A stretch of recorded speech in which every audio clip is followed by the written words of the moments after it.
En 2008, Guillaume Baumgartner a fait le tour des acteurs de la filière volaille alsacienne pour tenter de relancer une race locale menacée, la poule d'Alsace. À cette époque, notre région ne comptait plus qu'entre 250 et 300 reproducteurs renouvelés par an.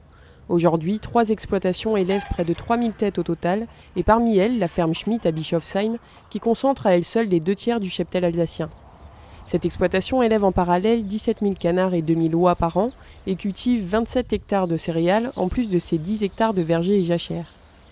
En 2009, on y est venu sans aucune formation sur la volaille maigre, avec des techniciens qui nous disaient que si on sait élever du canard, on devrait réussir à élever du poulet de manière simple. Au final, ce n'est pas un poulet banal. Après le stage en Bresse, on a compris quelles étaient certaines de nos horaires de démarrage. Et aujourd'hui, on a un itinéraire technique qui marche bien, on a une mortalité vraiment très contenue. Et ce que j'en ai appris, c'est que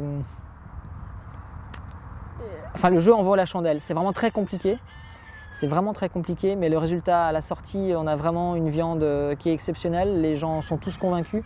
Nos clients y reviennent, vont jusqu'à ne plus acheter de poulet tant qu'il n'y a pas de poule noire. Les restaurateurs sont convaincus par les goûts des bouillons qu'ils en font. Donc c'est une volaille certes complexe, qui se mérite, mais je crois que ça vaut le coup. Par contre, à côté, une fois qu'on a essayé un autre poulet plus facile à élever, on se dit quand même qu'on qu'on s'embête pas mal. Mais je suis convaincu et on va rester sur un projet, on va rester sur cette lignée, on va lancer la poule noire et on va juste compléter avec d'autres races pour que l'économie soit plus facile à passer. La poule d'Alsace existe en 4 couleurs, la noire, la blanche, la dorée et la bleue. Mais pour relancer une filière professionnelle, il fallait tabler sur celle ayant le plus gros réservoir génétique, en l'occurrence la noire. On la reconnaît à son plumage au reflet vert scarabée, à sa crête perlée et son oreillon blanc. Son œil est marron foncé, son bec noir, ses pattes grises avec des ongles noirs.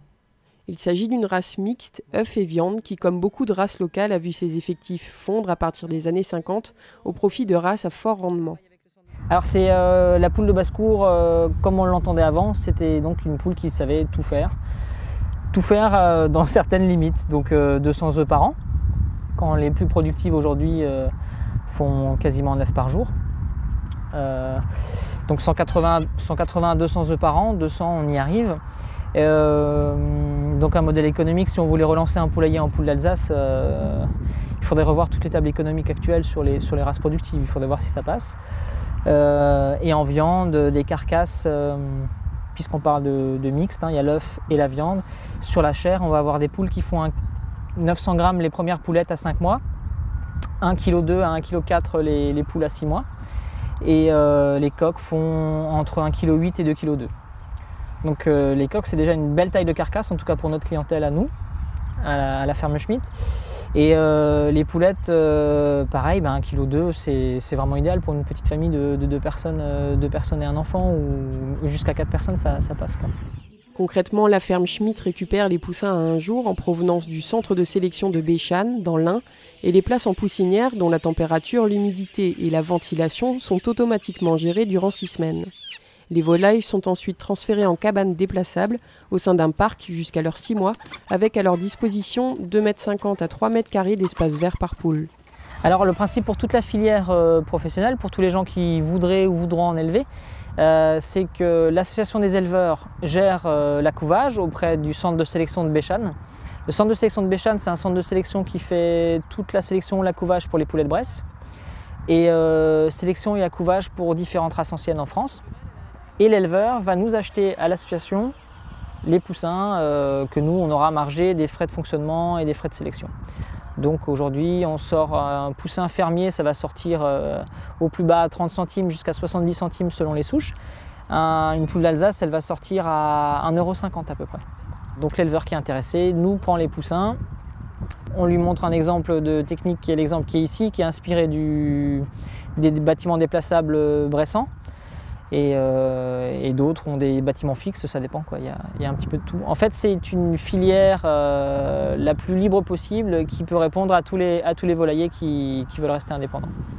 L'association des éleveurs de race Poule d'Alsace cherche à faire grossir son réseau de producteurs et augmenter les volumes des éleveurs déjà en place pour assurer la pérennité de cette filière qui ne survit pour l'instant que grâce aux diverses aides financières provenant de la région, de la société de pâtes Heimburger et peut-être bientôt de l'Europe. Le coût global de la sélection supportée par l'association est de 15 000 € par an. Pour rendre ce modèle économique viable sans subvention, il faudrait que 25 000 poussins soient achetés par an au centre de sélection de Béchane. Le projet qui met vraiment longtemps à sortir là, mais on a de belles pistes, c'est de partir sur 6 bâtiments déplaçables comme vous les voyez là. Avec 6 bâtiments comme ça, nous on espère faire à peu près 500 à 700 volailles par lot, 2 lots par bâtiment par an, puisque c'est une croissance très lente. Donc on serait entre 6 et 8 000 poules d'Alsace par an, avec 6 bâtiments. Et à côté de ça, compléter l'offre par du poulet fermier, mais là aussi sur des croisements de races anciennes, pas sur les races hybrides modernes qui sont les mêmes partout. Donc nous, on aimerait un petit peu se différencier. Et sur ce projet de races anciennes croisées, on serait sur 8 bâtiments pour faire à peu près 20 à 25 000 poulets par an. Et les deux ateliers s'équilibreront, puisque le produit fini poule d'Alsace, aujourd'hui, vous le trouvez à 12,50 € sur les marchés. Ce n'est pas une offre qui va répondre à toutes les bourses, mais on peut en acheter de temps en temps pour se faire plaisir. Et à côté de ça, on peut faire un poulet fermier plus abordable, mais aussi de qualité supérieure. Et donc le projet de poule d'Alsace seul, on est tout doucement en train de le compléter avec un atelier complémentaire qui pourra faire marcher les deux. Mon dossier d'installation montre qu'avec 6 bâtiments et 6 000 volailles par an, en vente directe, c'est une économie rentable. En économie de filière, donc si vous avez quelqu'un qui vous place les poussins, vous ne faites que l'élevage jusqu'à 6 mois, vous l'emmenez vers un abattoir et que c'est quelqu'un d'autre qui vous les vend en produit fini, là on est sûr que c'est pas possible. Donc c'est vraiment revenir vers un modèle paysan et un modèle de vente directe, en tout cas pour cette race. La filière Poule d'Alsace commercialise des volailles prêtes à cuire ou des volailles effilées entières en vente directe à la ferme, sur les marchés ou dans des magasins collectifs. Et lorsque le volume sera plus conséquent, la Poule d'Alsace devrait se retrouver sur la carte de certains restaurateurs de manière plus régulière qu'aujourd'hui et chez certains bouchers charcutiers. Il y a un intérêt de biodiversité, clairement, la région nous a suivis dans ce sens-là. Enfin moi maintenant, au bout de 6 ans de projet, j'en suis de plus en plus convaincu. On a une uniformisation de la génétique dans la production animale, quelle que soit l'espèce. Et en aviculture, c'est vrai aussi. Aujourd'hui, quand vous avez un poulet fermier, c'est malheureusement le même du nord au sud et de l'est à l'ouest. Et il n'y a plus que le terroir qui peut le différencier un petit peu et les techniques. Alors qu'on a une génétique locale qui est l'alsacienne. Je ferai le parallèle avec le bovin. On a la vosgienne qui est quelque chose d'exceptionnel. Pareil, en volaille, on a l'alsacienne, on a la poule d'Alsace. On peut parler de lapin, on peut parler de pigeons. J'ai l'exemple de la chèvre de Lorraine aussi en tête avec des collègues de Lorraine. Il faut absolument que les races anciennes puissent sortir des conservatoires et être remises au goût du jour. Et c'est malheureusement pour elles, heureusement pour nous, c'est en les mangeant qu'on assurera leur sauvegarde.